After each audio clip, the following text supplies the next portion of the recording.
Namo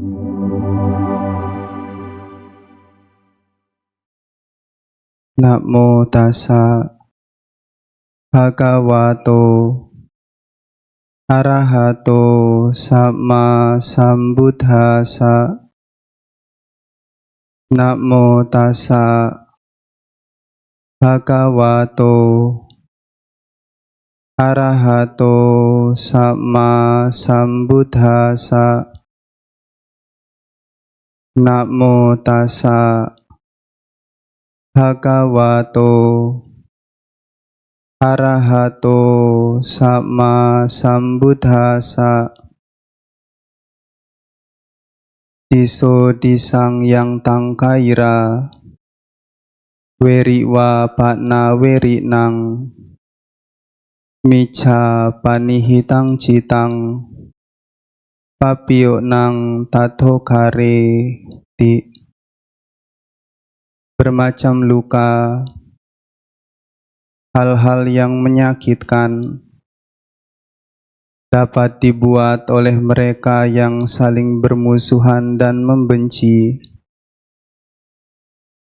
Namun sebenarnya pikiran yang diarahkan secara salah jauh lebih berat melukai diri sendiri.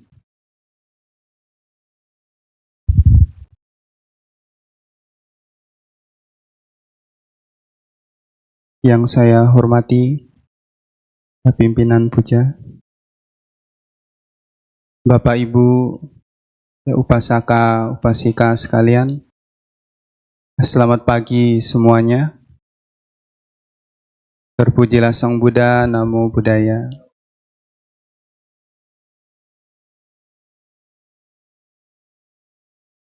Pagi hari ini kita bersama-sama berkumpul di tempat ini, di wihara ini, untuk sama-sama melakukan suatu kebajikan. Dan saya pribadi mungkin sudah 2 kali pernah mengisi di tempat ini. Dulu waktu masih samanera, sekarang sudah menjadi biku. Apa yang kita lakukan pada saat ini, saya yakin dilakukan atas dasar pemahaman, atas dasar keyakinan kita dan pengertian kita terhadap manfaat dari melakukan suatu kebajikan.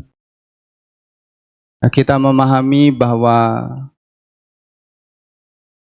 perbuatan baik itu merupakan sebab, merupakan kondisi dari tercapainya apapun bentuk pengharapan kita, dan sebagai satu sebab kita bisa memperoleh kesehatan, kesejahteraan, kedamaian, dan kebahagiaan baik di kehidupan saat ini ataupun nanti di kehidupan yang akan datang.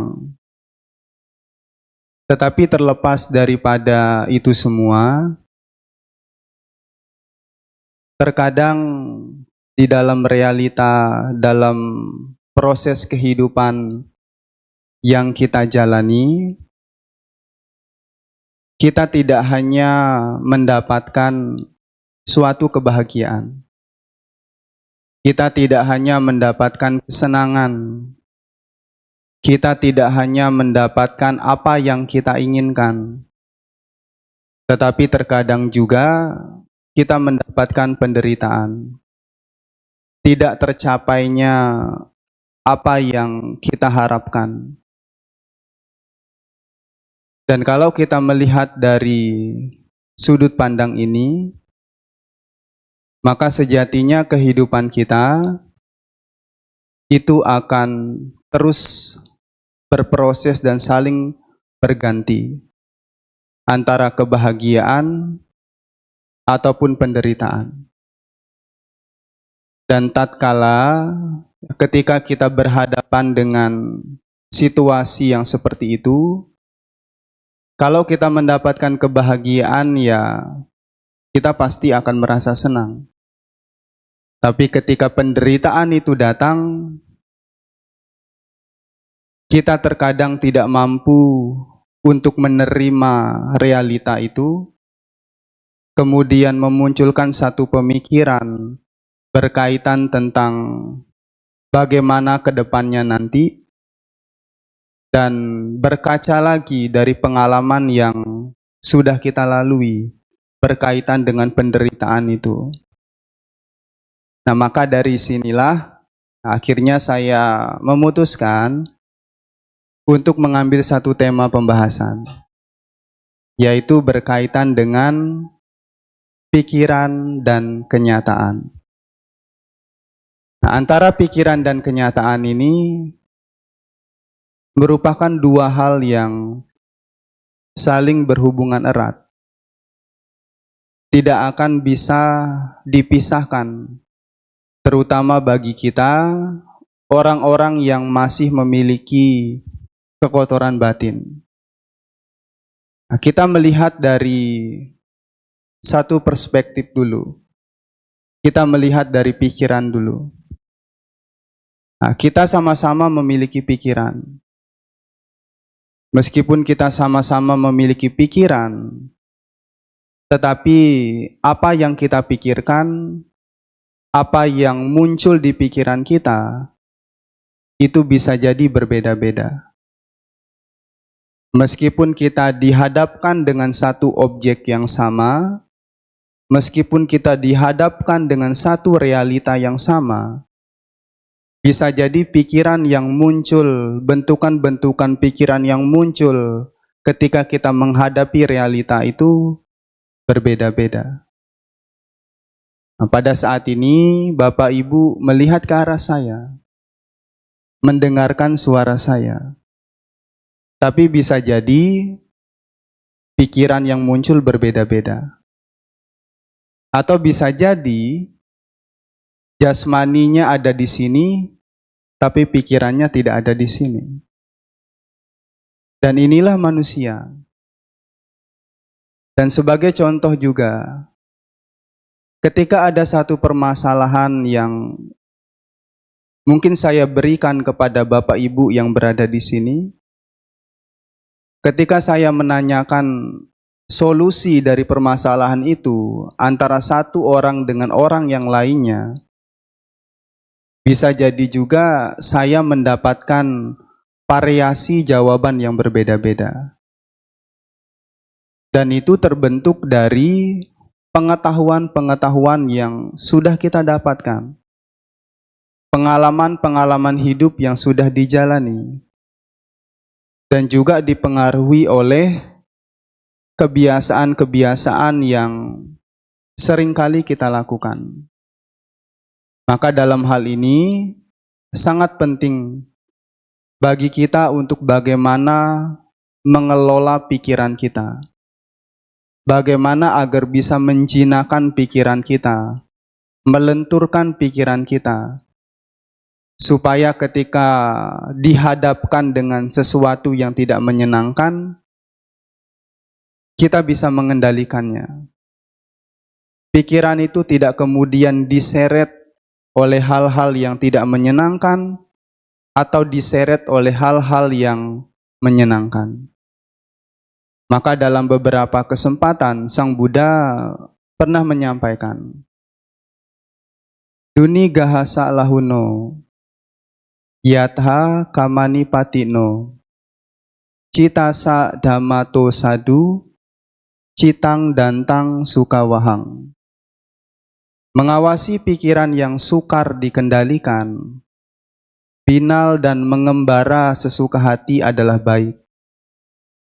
Pikiran yang telah dijinakan akan membawa kebahagiaan.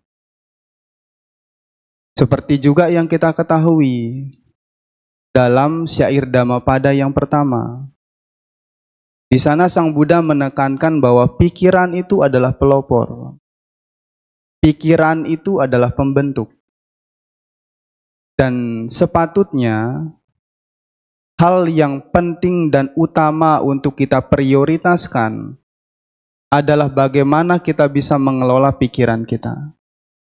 Bagaimana kita bisa menjaga pikiran kita. Bagaimana kita bisa mempercantik pikiran kita. Supaya tidak mudah disinggung oleh hal-hal duniawi. Supaya tidak mudah terseret oleh hal-hal yang menyenangkan ataupun tidak menyenangkan. Dan kita sebagai manusia, biasanya itu lebih memprioritaskan badan jasmani kita. Menjaganya supaya tidak kotor. Kemudian memandikannya setiap saat. Kemudian mengoleskannya dengan wewangian, dengan kosmetik, dengan hal-hal lainnya. Kita cenderung lebih sering untuk merawat apa yang berada di luar. Mempercantik apa yang berada di luar. Dan kita melupakan bahwa ada hal yang jauh lebih penting yang perlu untuk kita perindah dan percantik. Yaitu adalah pikiran kita sendiri. Nah, dengan kita mempercantik apa yang ada di dalam, maka apa yang di luar juga akan ikut menjadi cantik. Ucapan kita akan baik, perilaku kita akan baik. Maka kita sebenarnya tidak bisa menilai seseorang itu dari penampilannya. Orang yang terlihat cantik, yang terlihat tampan, belum tentu dia adalah orang yang baik. Tetapi kalau orang yang sudah bisa mengelola pikirannya, maka dia adalah orang yang baik. Dan kita tinggal memilih, apakah kita ingin memprioritaskan untuk mempercantik apa yang berada di luar, atau justru ingin memperindah apa yang berada di dalam diri kita. Dan itu kembali kepada pribadi kita masing-masing. Nah, dalam hal ini, saya ingin mengajak kita semua untuk coba melihat kembali ke masa lalu. Berkaitan dengan bagaimana pikiran ini itu bisa memengaruhi segala bentuk aspek dari kehidupan kita. Kalau kita melihat, lebih sering mana? Kita lebih sering menderita karena pikiran kita sendiri, atau justru lebih sering menderita karena fisik yang tidak nyaman? Lebih sering yang mana? Lebih sering menderita fisik atau menderita batinnya? Pikirannya. Dan ada salah satu penelitian yang mengatakan sebagian besar manusia itu lebih sering menderita karena pikirannya daripada kenyataan atau rasa sakit yang ditimbulkan oleh fisik. Nah, ini bisa kita lihat di dalam kita menjalani kehidupan sehari-hari. Tidak perlu melihat apa yang berada di luar, tetapi lihat apa yang berada di dalam diri kita. Saat ini, sama-sama mendengarkan Dhamma. Bahagia tidak? Bahagia. Tapi raut mukanya seperti tidak bahagia. Seperti biasa-biasa saja. Dan sepatutnya, Sang Buddha kan sudah menyampaikan bahwa mendengarkan Dhamma pada waktu yang sesuai, itulah berkah yang utama. Dan kita mengetahui bahwa ini merupakan suatu perbuatan baik. Sepatutnya ketika melakukan perbuatan baik, bagi orang yang bijaksana, bagi orang yang terampil, dia pasti akan merasa bahagia. Dia pasti akan penuh antusias, penuh perhatian ketika mendengarkan Dhamma. Jadi tidak setengah-setengah. Karena mendengarkan Dhamma atau melakukan kebajikan, itu memerlukan usaha yang jauh lebih besar daripada orang yang memilih untuk melakukan hal-hal yang buruk, hal-hal yang negatif. Maka sering orang mengatakan bahwa berbuat baik itu susah, tetapi berbuat jahat itu mudah. Dan sebenarnya pernyataan seperti ini itu dikeluarkan oleh orang-orang yang jarang berbuat baik. Kalau orang yang sudah berbuat baik, dia akan mengatakan sebaliknya. Berbuat baik itu mudah, tetapi berbuat jahat itu yang sulit. Maka jadilah jenis orang yang kedua. Bisa mengatakan berbuat baik itu mudah dan berbuat jahat itu susah. Dan perbuatan baik serta perbuatan jahat ini bersumber dari kehendak kita. Kehendak itu muncul dari pikiran kita. Dan apa yang disebut sebagai kama, perbuatan, itu adalah cetana, kehendak. Maka bagaimana di dalam kita mengelola pikiran ini, sangat penting untuk tidak selalu menuruti hal-hal yang tidak baik. Dan bagaimana ketika pikiran baik itu muncul, kita bisa mempraktekannya, kita bisa mengimplementasikannya, dan kita bisa menerapkannya dalam keseharian. Kita bisa melihat juga, dalam satu hari perjalanan kehidupan kita, kira-kira lebih banyak buah pikir yang baik atau yang buruk yang muncul? Apakah lebih banyak memunculkan kesenangan, kebahagiaan, memikirkan kebaikan-kebaikan yang sudah diri ini lakukan, atau melihat kebaikan-kebaikan yang sudah orang lain lakukan, atau justru memikirkan sesuatu yang akan terjadi di masa yang akan datang, atau melihat kembali kehidupan kita di masa yang sudah lalu, atau muncul penyesalan, kemudian melihat keburukan dari orang lain, melihat keburukan dari diri sendiri, atau seperti apa? Nah, hal semacam ini bisa kita renungkan sendiri. Kalau kita merasa di dalam kehidupan ini lebih dominan pikiran-pikiran yang buruk yang muncul, maka kita perlu untuk memunculkan usaha yang ekstra agar bagaimana pikiran-pikiran yang baik itu yang lebih dominan untuk muncul. Dan ini bisa kita lihat juga pada keseharian kita. Kalau kita merasa lebih sering bahagia daripada menderita, itu menandakan bahwa pikiran ini bisa untuk kita jinakan. Dan kita sudah memiliki banyak timbunan kama baik. Tetapi kalau sebaliknya, dalam keseharian kita merasa lebih sering untuk menderita daripada bahagia, berarti itu pertanda bahwa kita tidak bisa mengelola pikiran kita. Kita belum memiliki banyak kama baik. Maka ada salah satu pernyataan yang mengatakan, orang yang lama dalam kebahagiaan dan sebentar dalam penderitaan, itu berarti pertanda bahwa orang tersebut sudah memiliki banyak timbunan kama baik.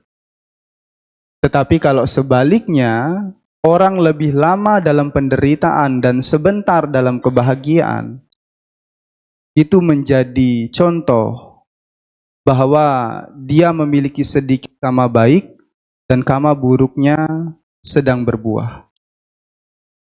Maka dalam kita melihat kehidupan ini, kita hendaknya bisa untuk melihat dan mengamati segala bentuk fenomena ataupun pengalaman hidup yang kita rasakan dengan bijaksana. Terutama bagaimana kita bisa melihat realita, kenyataan hidup yang kita alami. Karena kenyataan hidup ini atau realita kehidupan yang kita hadapi, yang kita lihat, yang kita jalani, kalau dari pandangan orang yang bijaksana, itu sebenarnya adalah netral. Tidak bisa kemudian mengharuskan kita untuk bahagia, tidak kemudian bisa mengharuskan kita untuk menderita. Sebagai satu contoh, ketika kita berkumpul dengan orang yang dicintai, itu merupakan suatu kebahagiaan. Dan ketika kita berkumpul dengan orang yang dibenci, itu dikatakan sebagai penderitaan.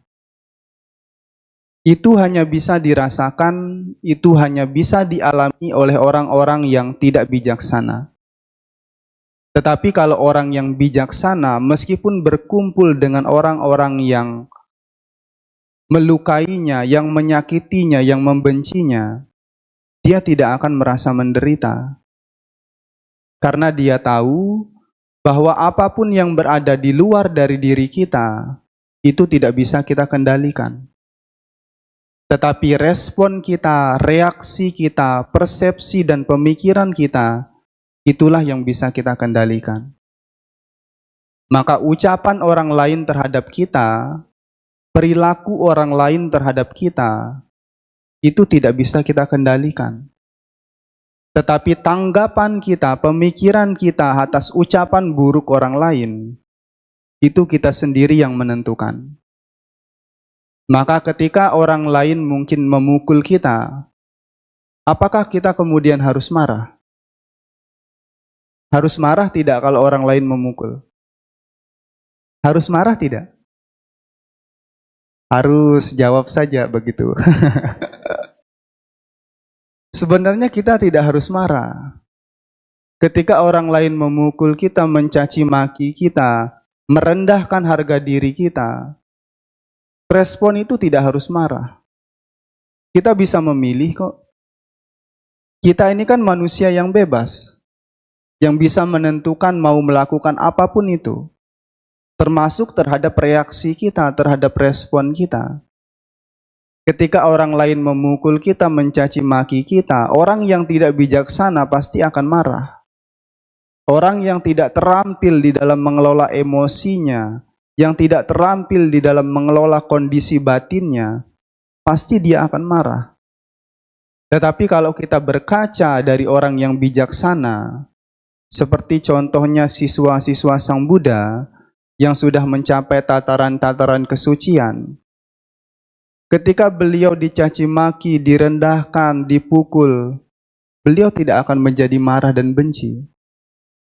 Maka kita kan sudah mengetahui apa yang sudah disampaikan oleh Sang Buddha.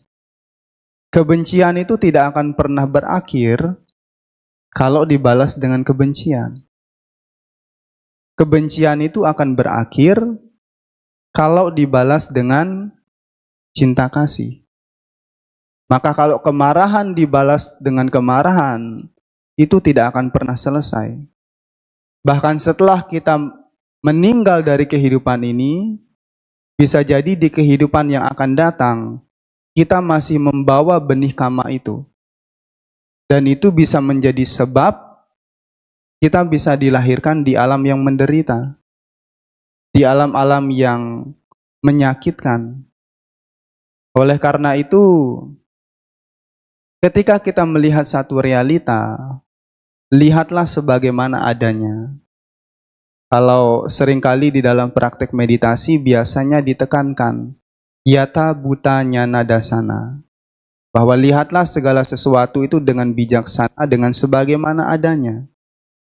Kalau kita masih menilai sesuatu sebagai baik dan buruk, kalau kita masih menilai sesuatu dengan persepsi-persepsi yang sudah kita bentuk, maka sangat susah bagi kita untuk mendapatkan ketenangan.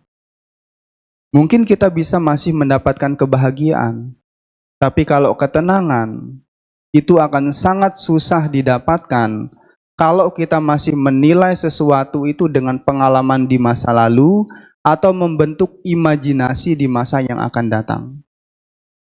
Oleh karena itu, penting bagi kita untuk mencoba melatih pemikiran kita agar melihat segala sesuatu, pengalaman hidup, kenyataan itu sebagaimana adanya, tanpa dipengaruhi oleh pengalaman-pengalaman yang mungkin sudah pernah kita rasakan atau membentuk satu persepsi berkaitan dengan sesuatu yang terjadi di masa yang akan datang. Maka sekarang kita mulai untuk melihat yang kedua, kenyataan. Kenyataan itu adalah apa yang ada di saat ini dan sekarang, yang bisa dirasakan oleh indria-indria kita. Ketika mata membentur objeknya, itulah kenyataan. Ketika telinga membentur suara, ada yang kita dengar, itulah kenyataan. Tetapi dalam melihat kenyataan itu, seringkali kita menggunakan satu bentuk pengetahuan dan pengalaman di masa lalu. Kalau kita sudah menggunakan sesuatu yang di masa lalu, berarti kita sudah tidak melihat kenyataan. Kita sudah hidup di masa lalu, tidak hidup di saat ini dan sekarang. Maka dalam beberapa kesempatan juga Sang Buddha menyampaikan bahwa tak sepatutnya seseorang itu mengenang sesuatu yang sudah terjadi di masa lampau.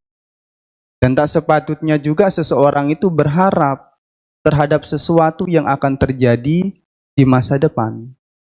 Tetapi bagaimana kita dianjurkan untuk hidup di saat ini dan sekarang. Hidup di saat ini dan sekarang, yaitu kita melihat realita itu sebagaimana adanya, tanpa dipengaruhi oleh hal-hal yang berkaitan di masa lalu, ataupun hal-hal yang berkaitan di masa yang akan datang. Dan sebagai manusia biasa, ini merupakan praktek yang sangat susah untuk kita lakukan. Maka kalau kita tidak berlatih mulai dari saat ini, lantas bagaimana nasib kita ke depan? Tentu kehidupan kita ini tidak akan bisa kita maksimalkan, tidak akan bisa kita upayakan dengan baik. Oleh karena itu, dalam kita melihat kenyataan, sangat penting untuk bisa yang pertama, menerima realita. Menerima apa yang terjadi. Dan penerimaan ini juga sangat susah dilakukan oleh kita sebagai manusia. Terlebih itu adalah realita yang tidak mengenakan, yang tidak menyenangkan. Saat ini, duduk saat ini merupakan kenyataan. Tetapi seiring berjalannya waktu, kita tidak bisa melihat kenyataan ini setiap saat. Kita bisa jadi keluar dari kenyataan, lalu hidup di pengalaman di masa lalu. Memikirkan sesuatu yang sudah terjadi, sesuatu yang sudah pernah dilakukan. Kemudian merancang, oh nanti setelah selesai puja bakti di wihara, saya mau makan di luar lah. Saya mau pergi jalan-jalan, mumpung hari Minggu, mau ke mall, mau shopping. Jadi kita tidak bisa hidup di saat ini dan sekarang. Kita tidak bisa menikmati apa yang ada di saat ini. Kita sudah hidup di masa lalu, kita sudah hidup di masa yang akan datang. Dan inilah manusia. Seandainya kita bisa melihat kenyataan apa yang terjadi di saat ini dan sekarang, sebenarnya disitulah ketenangan bisa muncul. Disitulah letak seninya, indahnya hidup sebagai manusia. Maka kalau Bapak Ibu sering praktek meditasi, banyak guru, banyak pembimbing yang menganjurkan untuk bagaimana kita hanya melihat napas masuk dan napas keluar, mengamati, mengembang dan mengempisnya perut. Sebenarnya kalau kita melihat lebih jauh lagi, di situ kita diminta untuk melihat realita, melihat kenyataan. Dan seringkali kita menolak realita, menolak kenyataan. Apalagi itu adalah objek yang tidak menyenangkan, yang tidak biasa kita amati. dan persepsi kita atau otak kita itu belum mencatat itu sebagai hal yang menyenangkan. Kalau kita masih memiliki hal yang seperti itu, maka akan sangat susah untuk bagaimana menikmati kenyataan yang ada di saat ini. Dan sebenarnya kenyataan itu atau realita itu tidak harus membuat kita menjadi menderita. Meskipun ketika berkumpul dengan orang yang dicintai, berpisah dengan orang yang kita cintai, kita sebenarnya tidak harus menjadi menderita. Kita menderita itu sebenarnya karena persepsi yang kita bentuk, karena pikiran-pikiran yang kita munculkan. Nah, contohnya seperti ini. Coba sekarang kita renungkan. Ketika kita ditinggalkan oleh orang yang kita cintai, oleh keluarga kita, oleh orang tua kita, biasanya reaksi manusia pada umumnya itu apa sih? Menangis? Atau justru malah tersenyum? Menangis ya? Menangis itu tandanya apa? Sedih. Menerima atau menolak? Menolak. Dan itulah kecenderungan dari kita menolak realita. Itu merupakan satu contoh yang umum saja. Padahal penolakan itu, kesedihan itu muncul karena kita mengingat pengalaman-pengalaman atau peristiwa yang sudah kita habiskan dengan orang itu. Kita tidak bisa lagi memeluknya, kita tidak bisa lagi menunjukkan rasa cinta kita terhadap mereka. Kita tidak bisa lagi melihat tawanya, kita tidak bisa lagi melihat senyumannya. Itulah yang membuat kita merasa sedih dan akhirnya muncullah penolakan. Coba saja kita bisa menilai realita itu dengan kebijaksanaan. Sang Buddha juga kan sudah menyampaikan bahwa segala sesuatu yang berkondisi wajar mengalami perubahan.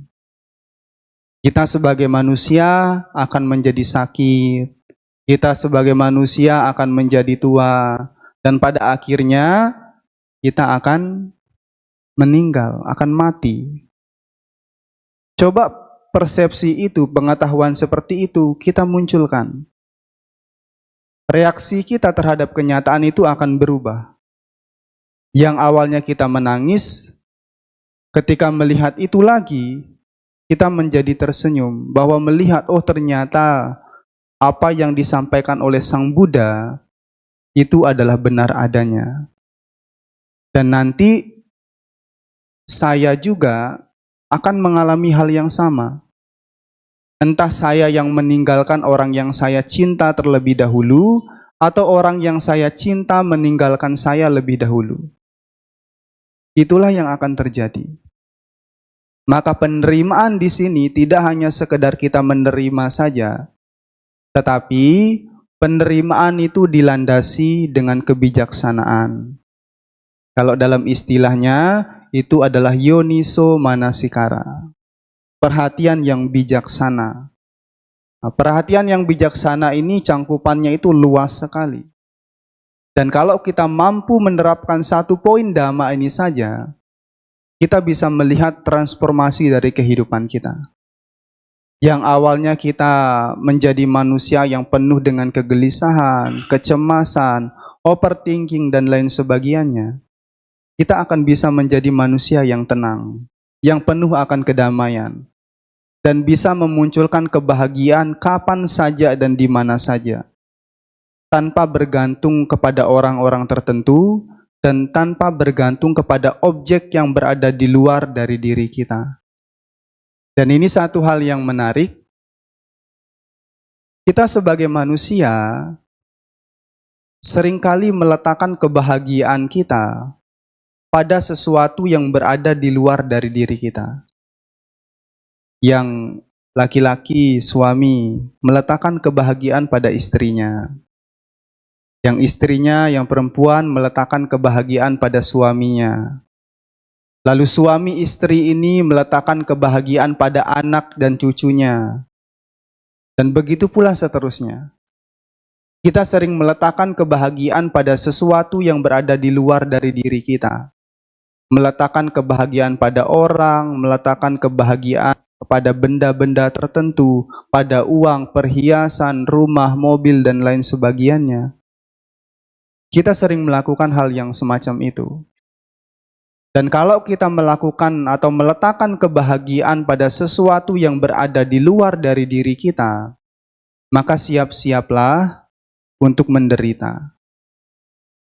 Karena kembali lagi, tadi saya sudah menyampaikan bahwa sesuatu yang berada di luar dari diri kita itu tidak bisa kita kendalikan. Apakah di sini saya bertanya, selama ini Bapak Ibu menjalin hubungan rumah tangga, bisa tidak sepenuhnya mengendalikan pasangannya? Bisa mengendalikan ucapannya untuk terus sesuai? Bisa mengendalikan perbuatannya untuk terus sesuai? Apalagi pikirannya. Bisa jadi mereka tersenyum di depan kita, tetapi di pikirannya ngedumel. Bisa jadi mereka tersenyum di hadapan kita, tetapi di dalam pikirannya itu memikirkan hal-hal yang buruk terhadap kita. Maka sejatinya kalau kita ada salah satu ungkapan bahwa manusia ini pintar sekali untuk membuat topeng. Artinya ada topeng yang digunakan atau yang dimunculkan ketika berhadapan dengan orang-orang yang mereka cintai. Ada topeng yang mereka munculkan ketika berhadapan dengan teman-teman dekatnya. Ada juga topeng yang dimunculkan ketika berhadapan dengan orang-orang yang tidak dikenal. Maka seringkali kita juga mungkin merasakan bahwa sikap kita, reaksi kita, kemudian perilaku kita itu berbeda-beda setiap saat. Ketika bertemu dengan orang ini, reaksinya beda. Ketika bertemu dengan orang yang satunya lagi, reaksi dan responnya beda. Dan inilah kita, sebagai manusia ya seperti itu. Maka ketika kita berhadapan dengan kembali lagi kepada kenyataan, kita harus bisa mengelola pikiran kita, respon kita, reaksi kita ketika menerima kenyataan itu. Dan seringkali ketika kita menghubungkan kedua-duanya ini antara pikiran dan kenyataan, itu tidak harus berjalan selaras. Tidak harus berjalan sesuai. Terkadang antara pikiran dan kenyataan itu tidak sinkron. Dan antara kenyataan dan pikiran itu juga bisa tidak sinkron. Maka kalau kita sering merenungkan, banyak pengharapan-pengharapan, pemikiran-pemikiran, keinginan-keinginan yang kita munculkan, itu kerap kali jarang menjadi kenyataan. Dan ketika itu tidak menjadi kenyataan, karena kita melekat terhadap pengharapan itu, keinginan itu, muncullah kekecewaan dan penderitaan. Maka ada salah satu tokoh yang mengatakan bahwa lihatlah kenyataan itu seperti apa yang kita pikirkan. Dan jangan mengharapkan apa yang kita pikirkan sesuai dengan kenyataan. Dengan kita mampu menerapkan hal itu, disitulah kita bisa mendapatkan kedamaian. Maka ini penting untuk kita terapkan. Dan ini perlu latihan. Bagaimana kita tidak mengharapkan apa yang kita pikirkan itu menjadi kenyataan, dan bagaimana kita melihat kenyataan itu sesuai dengan apa yang kita pikirkan.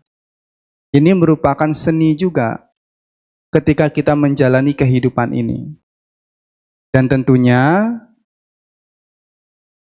antara pikiran dan kenyataan ini juga sama-sama bisa saling memengaruhi. Kalau kita pernah mendengar ada salah satu istilah, the law of attraction. Hukum saling tarik-menarik antara pikiran dan kenyataan, antara kenyataan dan pikiran. Apa yang kita pikirkan itu memengaruhi perasaan kita. Apa yang kita rasakan itu memengaruhi tindakan kita. Apa yang kita lakukan, tindakan itu menjadi kebiasaan. Dan apa yang menjadi kebiasaan kita, itulah yang membentuk karakter kita. Itulah yang membentuk diri kita. Dan dari diri yang sudah terbentuk ini, itulah nanti yang akan menjadi kenyataan. Jadi ketika kita membentuk diri dengan hal-hal yang baik, dengan hal-hal yang positif, maka kenyataan juga akan lebih dominan mengarah kepada hal yang positif. Tetapi kalau kita membentuk diri dengan hal-hal yang negatif, maka kenyataan juga akan mengarah kepada hal-hal yang negatif. Nah, kalau satu pohon yang sudah condong ke arah timur, kira-kira ketika pohon itu ditebang, dia jatuh ke sebelah mana? Sebelah timur ya, karena sudah condong ke timur. Begitu pula dengan kita. Kalau kita cenderung untuk terus berkutat dengan pikiran-pikiran yang tidak baik, itu nanti membentuk perasaan. Seperti moodnya jadi tidak bagus. Ketika menilai sesuatu bisa dengan perasaan-perasaan yang negatif. Muncullah satu tindakan. Setelah tindakan itu muncul, ketika itu nanti memiliki satu kondisi yang sama atau serupa, kita bisa memunculkan tindakan yang sama itu lagi untuk merespon apa yang sudah terjadi. Nanti itu bisa membentuk karakter. Kemudian setelah karakter itu terbentuk, akhirnya kita bisa melakukan sesuatu, membentuk kenyataan dengan apa yang sudah kita buat sendiri. Maka dalam hal ini saya ingin menekankan bahwa kita ini adalah arsitek bagi kehidupan kita sendiri. Kita ini adalah perancang bagi bangunan kehidupan kita sendiri. Indah dan tidaknya, bahagia dan menderitanya kita, itu tergantung dari diri kita sendiri. Tetapi seringkali kita menyalahkan sesuatu yang berada di luar. Dan sangat mudah sekali bagi kita untuk menyalahkan apa yang berada di luar. Oh, ini salah kamu. Oh, ini sebabnya itu. Kita tidak pernah bisa melihat ke dalam. Kalau orang yang ingin berkembang, orang yang ingin maju di dalam kehidupannya, dia akan lebih sering untuk melihat ke dalam daripada melihat keluar. Karena dia tahu ada manfaat yang bisa diperoleh ketika melihat ke dalam. Manfaatnya apa? Kita bisa refleksi diri. Kita bisa menilai diri kita. Kita bisa melihat apa kekurangan kita. Kita bisa melihat apa kekeliruan yang sudah kita lakukan. Dan dari situ, kita nanti bisa untuk menentukan sikap, menentukan respon, untuk bagaimana bertindak, bagaimana merespon, bagaimana membentuk kenyataan. Maka dalam kita menjalani kehidupan ini, kita harus bisa memilah dan memilih. Mana yang bisa kita kendalikan, dan mana yang tidak bisa kita kendalikan. Ini poin yang penting terlebih dahulu untuk upaya kita menjadi pribadi yang tenang, menjadi pribadi yang damai dan bahagia. Kita harus bisa menentukan mana yang bisa kita kendalikan dan mana yang tidak bisa kita kendalikan. Mana yang bisa kita ubah sepenuhnya dan mana yang sekedar hanya bisa kita kondisikan saja. Selebih hasilnya itu ya tidak bisa kita kendalikan. Dan tadi saya sudah menyampaikan bahwa persepsi kita, reaksi kita, pikiran kita, respon kita, itulah yang bisa kita kendalikan. Tetapi perilaku orang lain, ucapan orang lain, kenyataan, hasil itu tidak bisa kita kendalikan. Kita hanya bisa memberikan kondisi saja. Kita hanya bisa memberikan sebab-sebab yang baik saja. Terlepas dari hasilnya nanti seperti apa, itu sudah di luar kemampuan kita untuk mengaturnya. Seperti kalau kita melihat contohnya, ketika dulu kita masih sekolah, ketika kita menginginkan mendapatkan nilai yang tinggi, maka apa yang bisa kita lakukan, yang bisa kita kendalikan? Ya belajar, membaca, menghafal, kemudian mengerjakan tugas-tugas dan lain sebagainya. Tetapi perkara nilai, apakah kita bisa menentukan, oh saya setelah mengerjakan ini, saya mau nilai saya 100. Tidak bisa. Ada guru yang memberikan nilai. Dan penilaian dari guru itu belum tentu hanya berdasarkan pada kemampuan kita menjawab. Bisa jadi dipengaruhi oleh bagaimana sikap kita, kehadiran, dan lain sebagainya. Dan ini sangat penting untuk kita pahami. Karena kehidupan sebagai manusia yang kita dapatkan saat ini, sungguh sangat disayangkan kalau selama kita menjalani kehidupan, itu kita tidak mampu untuk mengelola kehidupan ini dengan sebaik-baiknya. Artinya kita masih banyak diliputi oleh penderitaan daripada kebahagiaan. Apalagi kita yang sudah mengenal Dhamma. Sepatutnya kita bisa menjadi manusia yang jauh lebih bisa bahagia, bisa senang, bisa tenang daripada orang-orang yang tidak mengenal Dhamma. Kesenangan itu sangat mudah didapatkan. Ketika kita melihat objek yang indah, objek yang menarik, yang bagus, kesenangan bisa muncul. Tetapi sangat susah untuk bisa memunculkan ketenangan. Kesenangan itu dipengaruhi oleh persepsi kita, penilaian kita. Selama kita masih menilai, tidak bisa melihat suatu realitas sebagaimana adanya, ketenangan tidak akan pernah bisa didapatkan. Maka saat ini kita tidak hanya berlatih untuk bisa menjadi senang, tetapi bagaimana kita bisa berlatih untuk bisa menjadi tenang. Karena ketenangan ini adalah idaman bagi setiap manusia. Orang yang ingin kaya, ujung-ujungnya itu pasti mau tenang. Uangnya banyak, kalau tidak tenang, bahagia tidak? Maka orang yang kaya, keinginan utamanya itu ya pasti ingin tenang. Percuma kalau dia punya bangunan yang mewah, uang yang banyak, mobil yang banyak. Tapi kalau mereka tidak tenang, ya apa gunanya? Tetapi kalau kita hidupnya sederhana, hidupnya biasa-biasa saja, tapi kalau kita bisa tenang, nah itu sebenarnya yang menjadi satu hal yang spesial. Maka mari kita mengupayakan untuk memperoleh itu semua.